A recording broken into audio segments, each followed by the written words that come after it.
Duodu 22 arų sklypą, va toks va stačiakampis, šalia Lynežerio. Va, einam pažiūrėti. Čia kirtėjai iškirto, susikrovė malkas prie kelio, o pats sklypas prasideda truputį nuo kelio, nu, paėjus, va, truputį paeini, tai matosi, kad miškas, o šitas sklypas yra ne miško. Tai va, čia prasideda va, kur beržynas ir eina va, toksai stačiakampis į tą pusę. Va, va čia va, pieva tokia.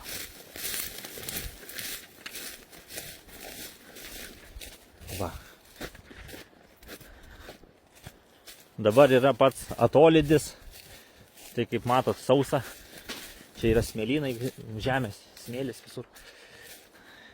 Tai va, tai šitoj teritorijai, čia iš viso yra tokie patys 3 sklypai, vienas iš jų yra mano šitas, bet tokie va 3 stačiakampiai va, per visą va tą teritoriją eina. Tai gaunasi, kad va šito va viso ploto gauna trečdalį tokią juostą. Va ta va kraštinė, kiek žinau, va šitoj pusėje va. Va šitas va sklypukas.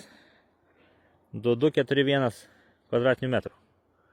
Va, čia pažymėta dar truputį skirtingai dėl medžių. Nes čia va yra dalis apaugus ir ten dalis neapaugus. Va, nu, tai va. Beržai jauni tokie. Ir aplinkui vien miškai. Miškai. Čia prakirto, kaip suprantu, jie čia tos tipo sanitarinius kirtimus daro, tai ne viską kerta. Ten va pažymėja, kurių nekirsti, nes kitaip neleidžia, čia yra draustinis, čia ribojimai yra tokie, kad neleidžia visiškai kirsti. Tai va. O šį čia, nu, aš parduodu va tą va sklypą. Stačiakampio formos, štai čia. Atiduodu pigiai ir greitai, skambinkit, susitarsim. Ten kažkas apie gal 1000 pinigų, gal iki 1000. Va taip įsivaizduoju.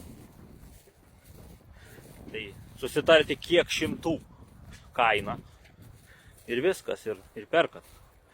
Lynežeris, pasižiūrėkit, kur yra Lynežeris, čia yra Varėnos rajonas. Tai va.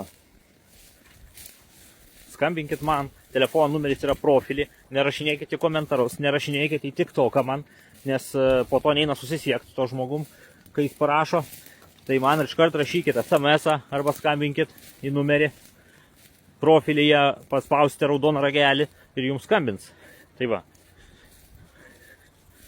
Iki, sekit kanalą ir nepraleiskite kitų video.